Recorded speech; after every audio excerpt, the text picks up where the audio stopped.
한여름이고 또 휴가철입니다. 이맘때쯤이면 많은 분들이 또 산으로, 들로, 또 바다로 떠나는데요. 피서를 위해서고 쉼을 위해서지요. 그러나 어딜 가도 더운 건 마찬가지입니다. 또 진정한 쉼을 갖기가 참 어렵다, 이런 생각이 듭니다. 올해는 유난히도 덥습니다. 불과 얼마 전까지만 해도 폭우와 장마로 인하여 온 나라가 큰 고통을 겪었었는데 이제는 계속되는 폭염 때문에 매우 힘이 듭니다. 이와 같은 기상이변은 비단 우리나라만의 문제는 아닙니다. 전 세계가 난리죠. 기상이변의 주 원인이 무엇인지 아십니까? 바로 지구온난화 현상 때문입니다. 지구가 뜨거워졌다는 거예요. 뜨거워졌다는 거. 그럼 지구온난화의 가장 큰 요인이 무엇이겠습니까? 이 과학자들은 그것을 온실효과 때문이다, 이렇게 얘기합니다. 우리가 온실 들어가면 어떤 상태인지 아시잖아요. 지구가 바로 그 온실 안에 들어가는 것 같은 그런 모습을 띈다는 것이지요. 마지막으로 이 온실 효과를 일으키는 온실 기체, 이것이 유력한 원인이다, 이렇게 밝혀져 있는데요. 우리가 잘 아는 이산화탄소 들어보셨죠? 그 이산화탄소가 가장 대표적인 온실 기체예요. 그 온실 기체가 온실 효과를 일으키는 것입니다. 근데 이 이산화탄소는 인류가 산업화를 가속해 갈수록 19세기 산업화 이후에 계속해서 양이 증가하고 있는 상태입니다. 이산화탄소만 아니라 잘 모르시지만 메테인이라고 할지 또 수증기, 이런 것이 대표적인 온실 기체고요.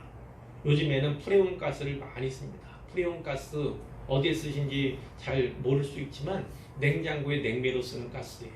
그리고 우리가 머리 같은 데 칙 뿌리죠. 뭔가 파스가 칙 뿌리죠. 그럴 때 나오는 가스가 프레온 가스입니다. 이 프레온 가스가 온실 효과를 그러니까 분자당, 일정한 단위로 보면 가장 크게 악한 영향을 미치는 가스가 바로 프레온 가스다, 이렇게 기억을 하시면 좋겠어요.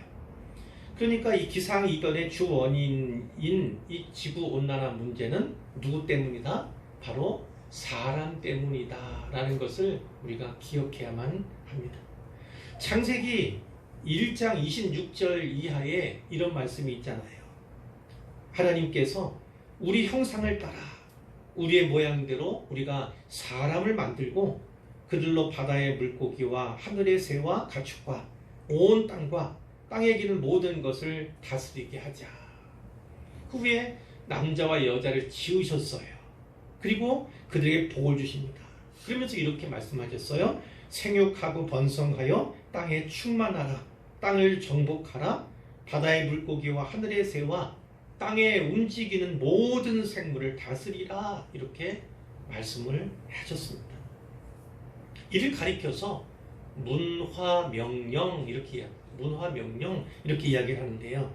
인간은 창조주 하나님으로부터 이 문화명령을 받았습니다. 청지기로서 온 세상을 위임받은 거예요. 창조 세계를 위탁받은 자가 바로 인간이다라는 것입니다. 그러나 잘 알다시피 첫사람 아담의 실패로 말미암아, 그 원죄로 말미암아 인류도 그리고 자연 만물도 다 저주 아래 놓이게 되었습니다.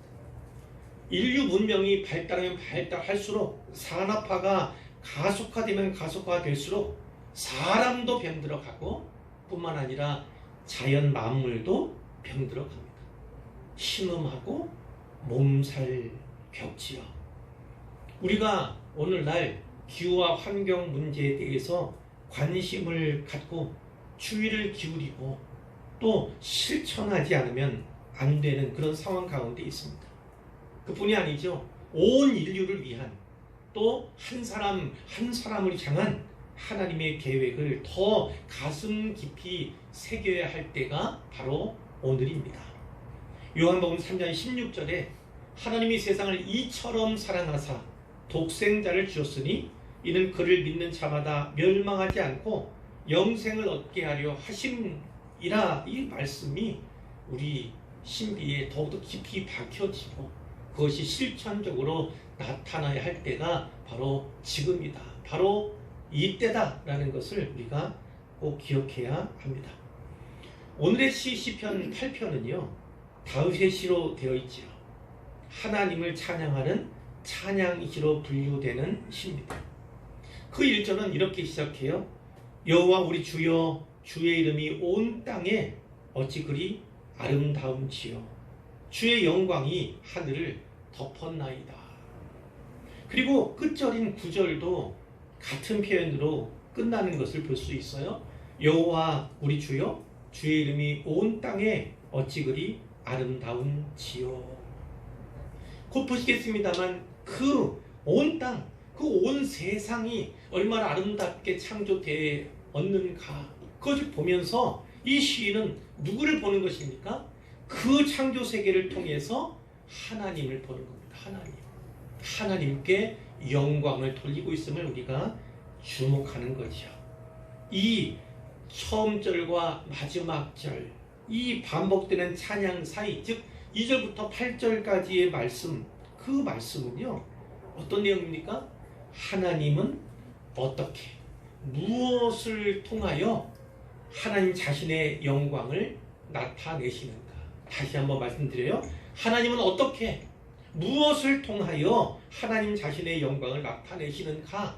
이것이 바로 이 시의 핵심이다, 이렇게 볼 수가 있습니다. 이 시간에는 그 내용을 세 가지로 묶어서 살펴보므로 은혜를 받겠습니다. 자, 첫 번째입니다. 하나님은 그분이 지으신 창조 세계를 통하여 영광을 나타내십니다. 지으신 창조 세계를 통해 영광을 나타내세요. 3절 말씀에 보면요, 주의 손가락으로 만드신 주의 하늘과 주께서 베풀어 두신 달과 별들을 내가 보니, 이렇게 되어 있습니다. 하나님의 창조 세계 가운데서 하나님께서 지으신 그 하늘, 그리고 특히 밤하늘이에요. 그리고 달과 별을 보는 것입니다. 그 하나님께서 만드신 창조 세계를, 그 아름다움을 보면서 참 하나님께서 지으신 이 만물이, 우주 만물이 참 걸작이다, 참 걸작품이다, 이렇게 고백하게 되는 것이죠. 그 창조 세계를 통해서 그 창조 세계를 손으로 만드신, 손가락으로 만드신 그 하나님을 발견하고 그 하나님께 영광을 돌리는 내용이 바로 이것이죠. 이사야 40장 26절에 이런 말씀이 있습니다. 너희는 눈을 높이 들어 누가 이 모든 것을 창조하였나 보라. 주께서는 수요대로 만상을 이끌어내시고 그들의 모든 이름을 부르시나니 그의 권세가 크고 그의 능력이 강함으로 하나도 빠짐이 없느니라. 이런 말씀이 있습니다. 하나님께서 창조 세계를요 완전한 지배 가운데, 완전한 통찰력 가운데 그분의 권세와 능력으로 지으셨다, 이렇게 볼 수가 있어요. 그리고 그걸 통해서 하나님의 권세를, 하나님의 능력을 발견할 수 있다, 이 말씀이죠. 오늘 본문 3절 말씀 다른 번역본으로 제가 찾아봤는데요, 이렇게 되어 있습니다. 새 번역은 이렇게 되어 있어요. 주님께서 손수 만드신 저 큰 하늘과 주님께서 친히 달아 놓으신 저 달과 별들을 내가 봅니다, 이렇게 기록하고 있고요, 번역하고 있고요. 또 쉬운 성경에 이렇게 되어 있습니다. 주님의 하늘을 바라봅니다. 주님의 손가락으로 지으신 하늘을 생각해 봅니다.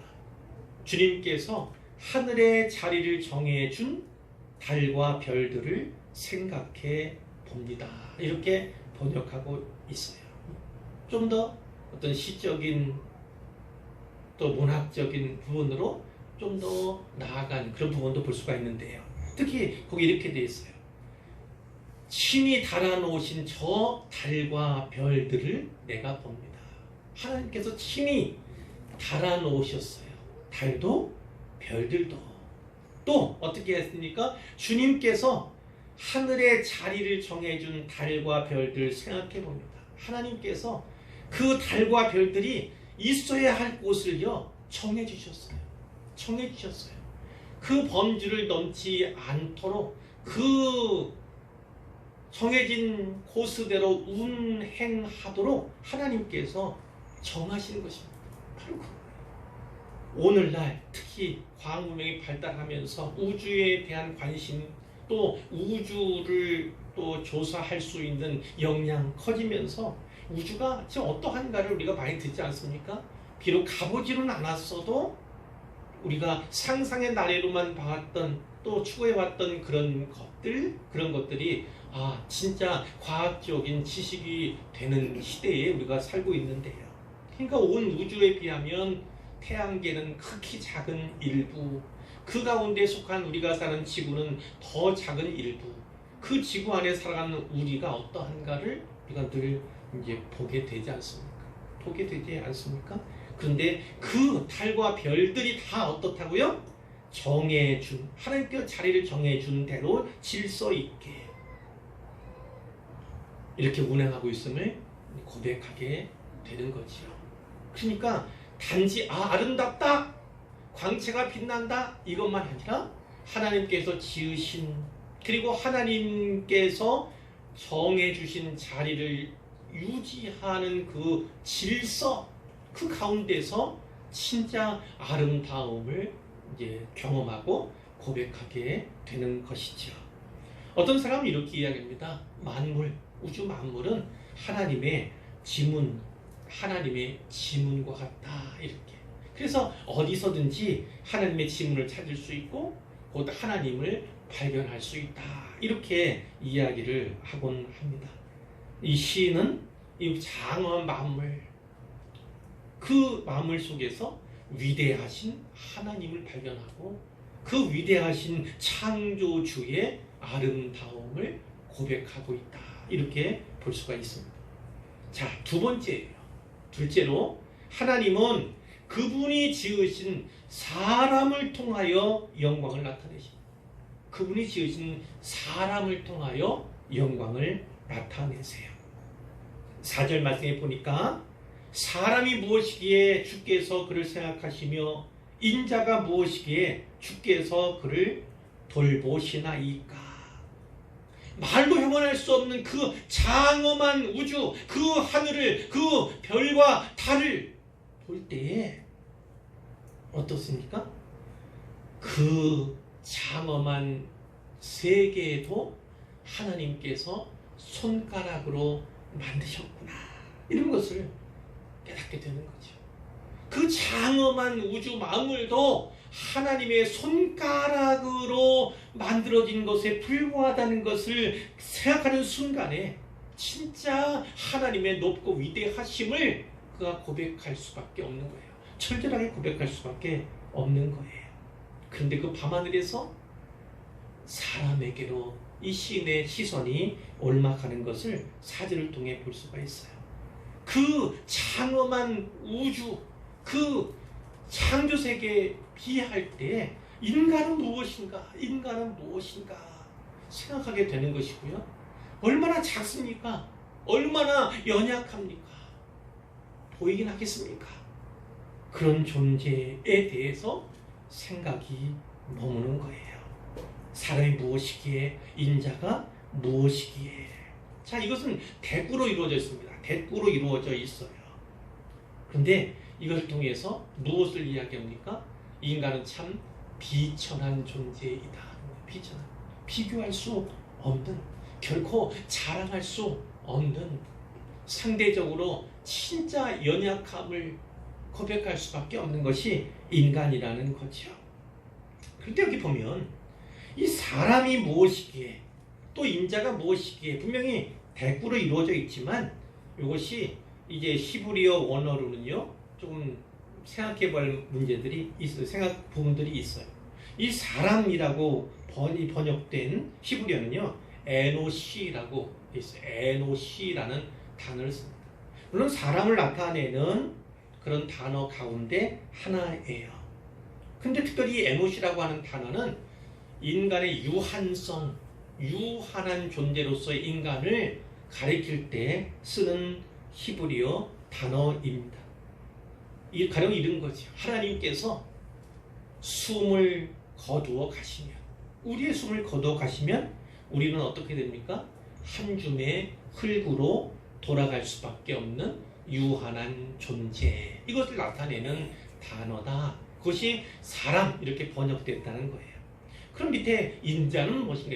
인자는 예수님께서도 인자 이렇게 표현하시는 부분이 많이 있습니다. 독특하게 예수님을 향한 표현으로도 우리가 알 수가 있는데, 여기에 인자는 사람의 아들이란 뜻이에요. 사람의 아들이란 뜻입니다. 히브리어로는 벤 아담 이런 뜻인데요. 이 아담, 사람 이름이잖아요. 첫사람 이름이 아담이잖아요. 그 아담이 곧 사람이고, 그 아담은 붉다라는 뜻을 가지고 있어요. 그러니까 사람은 붉은 흙에서 흙으로 만들어진 존재다, 이런 의미거든요. 무엇을 드러내는 벤 아담이라는 뜻인데 그 단어입니까?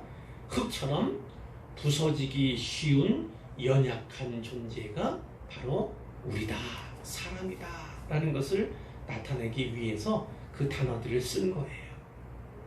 시인 다윗은 깨달아요. 하지만 깨달아요. 그렇게 유한하며 그렇게 연약한 피조물인 인간인데, 사람인데, 하나님은 어떻다고요? 그를 생각하시고 기억하신다는 거예요. 항상 기억하시고 그를 돌보아 주신다는 것을 그가 고백하게 되는 거예요. 진짜 우주 만물에 비하면, 창조 세계에 비하면 아무것도 아닌 티끌과 같은, 눈에 보이지도 않은 그런 존재인데, 하나님은 그런 사람을, 그런 인류를 향해서 어떻게 해요? 늘 기억하시는, 늘 돌봐주시는 은혜를 베푸신다는 것을 그가 믿음으로 고백을 한 거죠.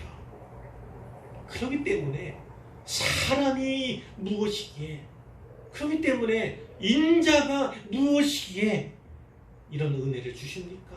이렇게 고백하는 것으로 우리는 받을 수 있습니다.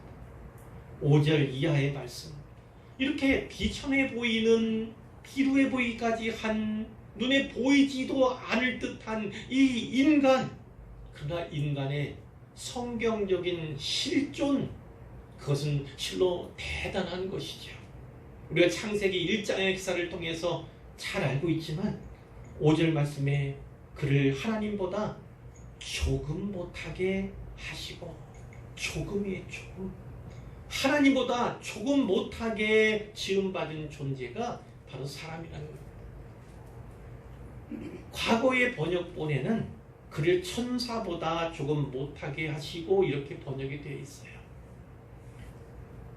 70인역이라고 들어보셨는지 모르겠어요. 그 70인역 그 학자들이 번역할 때 감히 하나님보다 이렇게 번역하기가 힘들었어요.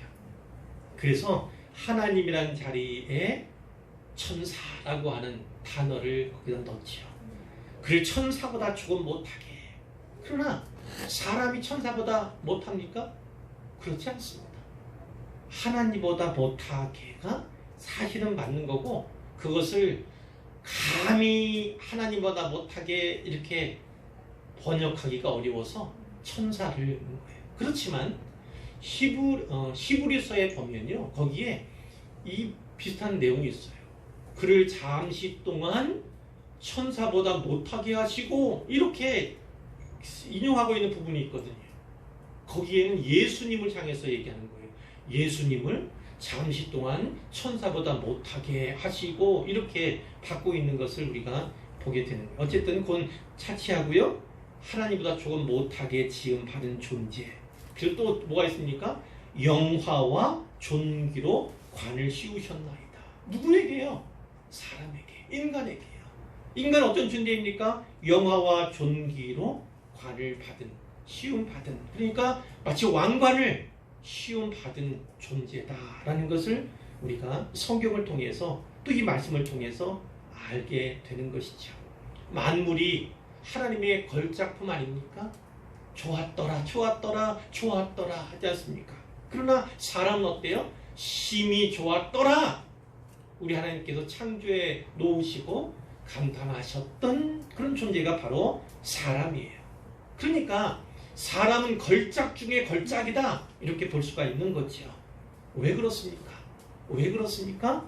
사람은 유일하게 모든 우주 만물 가운데 유일하게 하나님 형상을 따라 지음받은 존재이기 때문에 그렇습니다. 그럼 하나님 형상을 따랐다는 건 뭐예요? 여러 가지 또 해석들이 있을 수 있지만 저는 가끔 이렇게 해석하잖아요. 사람에게는 인격의 3요소가 있는데 지정의라는 3요소가 있다. 지는 지식, 정은 감정이죠. 감정. 우리의 정서. 세 번째 의는 우리의 의지입니다. 의지. 이 지정의 인격적인 3요소를 가지고 하나님과 교제할 수 있는, 하나님과 인격적으로 사귈 수 있는, 하나님과 교통할 수 있는 유일한 존재, 그 존재가 누구라고요? 바로 하나님이 지으신 사람입니다. 사람이란 존재는 되게 특별하게, 아주 특수하게 지어졌어요. 걸작 중에 걸작이라고 할 만하죠.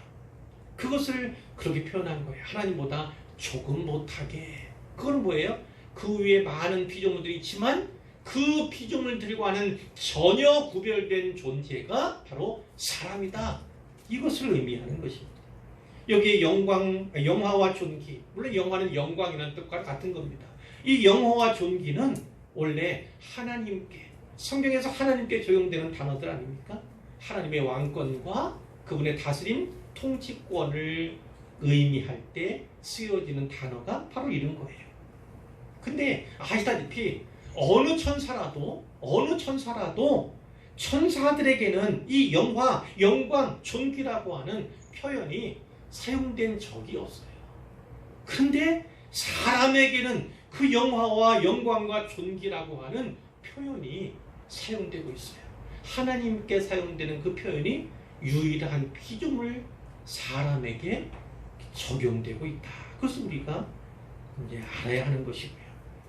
특히 이 왕권과 관련해서 그 이하의 말씀, 하나님은 우리에게 다스리는 권세를 주셨어요. 다스리는 권세. 아까 청지기 이렇게 말씀드렸는데 하나님의 위탁을 받아서 대리 다스리는, 통치하는 그런 존재가 바로 사람이라는 거죠. 6절 말씀에 주의 손으로 만드신 것을 다스리게 하시고 만물을 그의 발 아래 두셨다.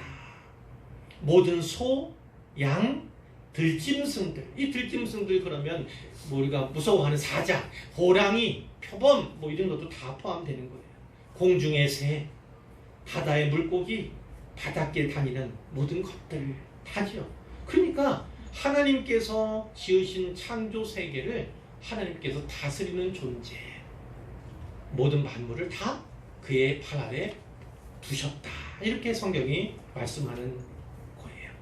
하나님의 형상대로 지음받은 존재답게 하나님처럼 또 하나님의 방식대로 세상을 갖고 가도록 역사의 중심으로 삼으신 것이 바로 사람이란 존재예요. 그러니까 4절 말씀에는 사람의 한계에 대해서 말씀하는 거고 5절 말씀은 사람이 가진 그 존귀한 그 특권에 대해서 말씀하는 거예요. 여기에 대해서 깊이 묵상하면, 그리고 특권과 이 한계 사이에 긴장감을 잃지 않는다면 우리는 좀 더 사람다울 수 있고, 그리고 하나님 맡겨주신 사명을 더 잘 감당할 수 있다. 이렇게 볼 수가 있겠죠. 사람의 위치는, 우리의 지위는 매우 특수하고 또 특별합니다. 하나님께 다스림을 받지만 하나님 외에 다른 우주 만물은 다스리는 존재가 바로 사람이다. 자, 그렇기 때문에 하나님께서는 우리 인류를 향한, 인간을 향한 분명한 뜻과 목적과 계획이 있는 거예요. 그리고 그 계획에 부합되는 사람으로 만들어 가시기 위해서 때로는 훈련시키시고 때로는 교육하신다. 우리는 이것을 알고 있죠. 신약의 저자들, 이를테면 고린도전서를 기록한 사도 바울이나 히브리서의 기자는 이 하나님의 모든 피조물을 그의 발 아래, 사람의 발 아래 두셨다 이라는 이 표현을요 예수님께 적용하고 있습니다. 예수님께 적용하고 있어요. 예를 든다면 고린도전서 15장 27절에 만물을 그의 발 아래 두셨다 하셨으니 이 말씀을 어떻게 해요? 예수님에게 적용하고 있는 거예요. 또 히브리서 2장 6절 이하에는요 이런 말씀이 있습니다. 사람이 무엇이기에 주께서 그를 생각하시며 인자가 무엇이기에 주께서 그를 돌보시나이까? 오늘 말씀을 인용하고 있어요. 그를 잠시 동안 천사보다 못하게 하시며, 근데 이 잠시 동안 천사보다 못하게 하신 이 그는 누굽니까? 사람이 아니라 누구예요? 바로 예수님에게 적용하고 있는 거예요. 영광과 존귀로 관을 씌우시며, 이것도 역시나 예수님에게 그렇게 하신다는 거고요. 만물을 그 발 아래, 이 그는 누굽니까? 예수님 그리스도 발 아래에 복종하게 하셨느니라 하셨으니, 결국은 예수님께 적용하고 있는 거예요. 그러니까 우리가 무엇을 깨달을 수 있습니까? 예수님은 그리스도시고 예수님은 하나님 자신일 뿐만 아니라 하나님께서 처음 인간을 지으실 때, 처음 창조하실 때 바라고 원하셨던 그 완전한 인간, 그 완전한 인간됨을 회복한 그 인간이시기도 하다. 이렇게 우리는 받을 수 있어요. 흔히 100% 하나님, 100% 사람 이렇게 얘기하지만 그 차원으로 말씀드린 것이 아니에요. 하나님께서 처음 창조시에, 사람을 창조시에 원하고 바라셨던 바로 그 완전한 인간의 모습, 모형, 그것이 바로 예수님에 의해서 다시 회복되었음을 말씀하고 있다는 거죠. 그렇기 때문에 우리는요 그리스도의 형상을 닮아가야 하는 겁니다. 그리고 그리스도의 형상을 이뤄가야 하는 거예요. 그것이 원죄로 말미암아서 잃어버린 하나님의 형상, 그러나 예수 믿게 됨으로 말미암아 회복되기 시작한 그 하나님의 형상, 그 형상이 점차 완전한 형태로 나아가는, 회복되는 그런 도상 가운데 우리 신자들이 살아가고 있다. 그것을 우리는 기억을 해야 하는 것이고, 우리는 그 잃어버린 형상을, 하나님의 형상을 넘어서 그리스도의 형상을 닮아가고 이뤄가기 위해서 힘써야 하고, 바로 그 도상 가운데 있는 자가 우리 신자요 성도다라는 것입니다. 이제 세 번째입니다. 세 번째, 하나님은 역사를 통하여, 물론 인류 역사입니다만 역사를 통하여 영광을 나타내십니다. 자, 2절 말씀으로 다시 좀 돌아올까요? 주의 대적으로 말미암아 어린아이들과 젖먹이들의 입으로 권능을 세우시며 이는 원수들과 보복자들을 잠잠하게 하려 하심이니이다. 아멘. 예수님께서는요 이 말씀을요 자기 자신에게 적용하신 적이 있어요. 마태복음 21장 14절 이하의 말씀, 어떤 말씀이냐면 복음서에 보면 성전 청결 사건이 두 번 나와요. 그 두 번째 성전 청결 사건이 있은 후에 맹인, 저는 자들이 예수님께 나왔어요. 예수님께서는 성전에서 그들을 고쳐주셨거든요. 그들이 대제사장과 서기관들이 예수님이 하는 그것을 보았어요. 그리고 성전에서 어린아이들이 뛰어가면서 막 소리 지르는 거, 호산나 다윗의 자손이여 이렇게 소리 지르는 것을 들었어요. 그 보고 들으면서 노한 그들이 예수님께 묻습니다. 그들이 하는 말을 듣느냐? 이렇게 물었을 때 예수님이 이렇게 받으셨어요. 그렇다. 어린 아기와 젖먹이들의 입에서 나오는 찬미를 온전하게 하셨나이다 함을 너희가 읽어본 일이 없느냐. 바로 이 시편 8편 2절 말씀을 예수님께서 인용하신 거예요. 인용하신 거예요. 온 천하를, 창조 세계, 온 우주 만물을 작은 자 그 사람에게 맡기신 하나님께서는요, 바로 그 작은 자들을 통해서, 젖먹이와 어린아이와 같은 작은 자들을 통해서 그 하나님의 권능을 세우시는 분이다. 이렇게 찬양을 다윗이 하시는 거죠. 강한 자들이 아닙니다. 강한 자들이 아닙니다. 어린아이들, 젖먹이들, 이것은 곧 하나님을 알고 하나님을 의지하는 자를 말해요. 그들이 아무리 연약하며 그들이 아무리 부족하다 할지라도 바로 그 하나님을 알고 의지하는 그 사람들을 통해서 대적을 물리치시고 하나님 나라를 세워가시는 분이 우리 하나님이시다라고 분명히 노래하고 있는 거죠. 이것이 우리 하나님의 사역 방식이에요. 우리 하나님의 사역 원리가 바로 이렇죠. 구약성경 예레미야 9장 23절에 이런 말씀이 있잖아요. 여호와께서 이와 같이 말씀하시되 지혜로운 자는 그의 지혜를 자랑하지 말라. 용사는 그의 용맹을 자랑하지 말라. 부자는 그의 부함을 자랑하지 말라.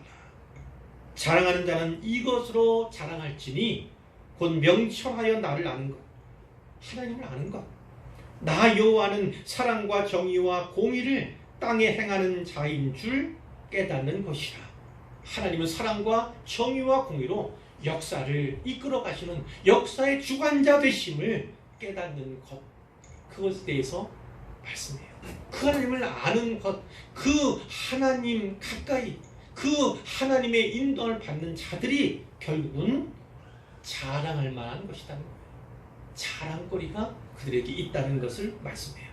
그런가 하면 신약성경 고린도전서 1장 26절 이하에 이런 말씀이 있잖아요. 형제들아, 너희의 부르심을 보라. 육체를 따라 지혜로운 자가 많지 아니하며 능한 자가 많지 아니하며 문벌 좋은 자가 많지 아니하도다. 그러나 하나님께서 세상에 미련한 것을 택하사 지혜 있는 자들을 부끄럽게 하려 하시고 세상에 약한 것들을 택하사 강한 것들을 부끄럽게 하려 하시며 하나님께서 세상에 천한 것과 멸시받는 것들과 없는 것들을 택하사 있는 것들을 폐하려 하시나니 이는 아무 육체도 하나님 앞에서 자랑하지 못하게 하려 하심이라. 다윗은 자기의 인생을 통해서, 생애를 통해서 이것을 많이도 경험했던 사람이잖아요. 하나님 마음에 합한 자로 선택받을 때 그는 막내였고 양치는 목동에 불과했습니다. 부모들도 식구들도 그가 왕제로 뽑히기에는 부적절하다, 아무도 인정하지 않는, 인정받지 못하는 자가 바로 다윗이다. 근데 하나님께서는 그를 택하셔서 그를 크게 하셨고 하나님과 지극한 사랑의 교제를 나눈 구약의 인물, 그럼 빼놓을 수 없는 사람이 바로 이 다윗임을 우리가 너무나 잘 알고 있죠. 이제 결론입니다. 여호와 우리 주여, 주의 이름이 온 땅에 어찌 그리 아름다운지요. 우리는 이 하나님의 창조 세계를 통해서 아름다움을 고백할 뿐만 아니라 그 아름다운 대자연을 창조하신, 창조 세계를 만드시고 지으신 그 하나님을 찬양하게 되지요. 그리고 아직 예수 믿는 자들에 의해서 완전한 변혁이 이루어지지 않았고 예수님의 십자가의 은혜를 받아 누리는 자들이 아직은 소수인 그 시대를 살아가기 때문에요. 그것이 온전하게 드러나지는 못하고 있지만 인간을 통해서, 인류를 통해서 영광을 받기 원하시는 분이 우리 하나님이시에요. 그 인간의 역사를 통해서 영광 받기를 원하시는 분이 하나님이심을 꼭 믿으시기를 바랍니다. 인생이든 우리 인생이든 하나님 만드신 자연이든 또 인류 역사든 우리가 유일하게 기억해야 할 그 이름은 바로 하나님이시다. 나아가 예수 그리스도다라는 것을 분명히 기억해야 하는 거예요. 오늘 설교 제목은 사람이 무엇이기에 인자가 무엇이기에 잡았잖아요. 좀 더 창조 세계에 중심을 줄 수도 있고, 그렇지만 제가 이렇게 잡은 이유는 바로 이것 때문에 그렇습니다. 오늘 시의 시간적 배경이 언제입니까? 밤이에요. 밤입니다. 만일 밤이 아니고 낮이라면 별, 달 이것이 아니고 뭐가 있어요? 해를 얘기할 수도 있고 이제 눈으로 보여지는 다른 것들을 또 얘기했겠죠. 그것의 아름다움을 다윗이 찬양했을 거예요. 인생에도요, 낮이 있고 밤이 있습니다. 낮과 같은 때가 있고 밤과 같은 때가 있어요. 그렇다면 이렇게 질문할 수 있죠. 그러면 찬양거리들이 낮에만 있을까? 낮에만 있을까? 우리가 형통하고 잘 되고 아무런 어려움이 없고 고난이 없을 때만 하나님을 찬양할 수 있는가? 만일 그렇다면, 그래서 인생의 밤, 그 밤과 같은 인생길을 지날 때에는 전혀 하나님을 찬송하고 찬미할 수 없다면 그것은 하나님께서 우리 인간을 인자를 지으시기에 원하셨던 그 뜻을 단지 반쪽만 드러내는 것이다 라는 것을 말씀을 드리고 싶어요. 낮에는 볼 수 없는 것들이 있습니다. 밤에만 볼 수 있는 것들이 있는 것처럼 낮에는 고백할 수 없는, 낮에는 자랑할 수 없는 그런 고백, 그런 믿음의 노래들이 밤에 불려지게 된다는 거예요. 말씀드린 것처럼 다윗은 하나님 마음에 합한 자, 내 마음에 꼭 맞는 자, 이렇게 택함받은 자 아닙니까? 선택된 자 아니겠어요? 누구보다 하나님을 더 사랑했고 누구보다 하나님의 사랑을 더 많이 누렸던 자가 다윗이에요. 고난 없는 인생이 어디 있겠습니까만, 그러나 성경을 볼 때 다윗만큼 많은 고난을 당한 사람도 참 적겠다 이런 생각을 하게 되지 않습니까? 그러나 인생의 밤 그러면 또 기억나는 사람이 있죠. 장로님 기도할 때도 나온 바로 그 인물입니다. 누가 기억납니까? 고난 그러면 욥이 기억날 수밖에 없어요. 근데 그 욥이 7장 17절 18절에 이렇게 고백을 합니다. 물론 이 고백은 어디서 나온 거냐면, 아휴 나는 이제 죽어야겠습니다. 죽을 수밖에 없습니다. 이런 가운데서 이 고백이 나오는 거예요. 어떤 고백이냐면 7장 17절 18절에 있습니다.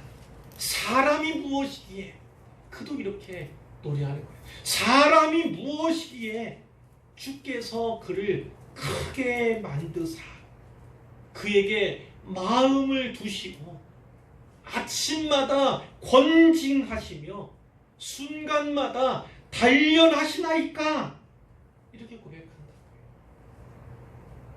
하나님의 사랑을, 그분의 은혜를 구하고 누리고 맛보고 경험하는 사람은 원초적인 창조시에 하나님께서 원하고 바라셨던 그 하나님의 뜻으로 돌아갈 수밖에 없어요. 사람이 무엇이기에, 그것은 오늘날 우리에게 그도 적용되죠. 우리가 무엇이기에, 신자가 무엇이기에 우리를 크게 만드시고 우리에게 하나님의 마음을 주시고 아침마다 권징하시며 순간마다 단련하시나이까. 근데 여기에 뭐가 쓰였습니까? 권징과 단련. 권징과 단련. 인생의 풀무불 용광로 속에 그 인생을 집어넣으시는 하나님이 말씀하시는 거예요. 그러니까 아침에 눈을 뜨면 괴로워요. 괴롭습니다. 그 하나님의 목적은 뭐예요? 그가 아직은 잘 모르는 상태에서 고백하는 것처럼 단련하시는 거예요. 단련. 그래서 중국에 어떤 고백이 나오는 거예요? 정금과 같이, 순금과 같이 이렇게 나오는 거예요. 나오게 하기까지 하나님께서 그를 단련케 하기 위해서 용광로 인생의 풀무불에 그를 밀어 넣으시고, 그것이 바로 욥기의 내용입니다. 사랑하는 성도 여러분, 바로 그런 것입니다. 하나님은 인간을 향한 하나님의 뜻이 있어요. 그 인간의 완전함은 이 첫사람 아담이 잃어버린 그 완전함은 예수 그리스도를 통해서 회복되었습니다. 그러나 예수 그리스도에게서만 회복이 된 거예요. 예수 그리스도를 믿고 예수 그리스도를 닮기 원하고 예수 그리스도를 따르는 사람들 통해서 그것이 회복되어 가는 중에 있는 거예요. 그러니까 오늘 신자, 성도, 그리스도인으로 구별된 우리도 바로 그렇게 예수님 닮아가야 하는 것이고, 그렇게 하나님 꿈꾸셨던 그 완전한 인간의 모습, 그리스도의 형상으로 나아가게 되는 거예요. 하나님은 사랑하신 자에게 무엇을 주신다고요? 당연히 고난을 주십니다. 밤에 하나님을 고백할 수 있는 노래, 그것이 욥기는 뭐라고 하냐면 밤에 부르는 노래라고 하는 그 표현으로 등장을 합니다. 시편의 많은 기자들, 다윗만 아니라 많은 믿음의 사람들이 그 인생의 밤에 대해서 절절하게 노래했습니다. 무더위에 너무 힘들죠. 폭염으로 말미암아 참 저도 그래요. 참 힘들더라고요. 너무 고나고 목표를 했던 것들을 이렇게 해나가기가 쉽지가 않아요. 그럴 때 무엇을 생각하면 되겠습니까? 바로 하나님께서 우리를 향해 주시는 그 사랑을 보시기를 바랍니다. 그 사랑을 추구하시기를 바랍니다. 주의 사랑, 그리스도의 사랑이 우리를 강권하시는 도다, 이렇게 고백했던 사도 바울과 같이 그 사랑에 붙들리시기를 바라요. 그리고 하나님께서 인간에게 주신, 나아가 그리스도에게 주신 그 사명, 그 사명에 불타시기를 바랍니다. 그 사랑에 불타고 그 사명에 불탐으로 말미암아 이 극한의 폭염 잘 이겨내시고 꼭 승리하시기를 주님의 이름으로 축원하고 축복합니다.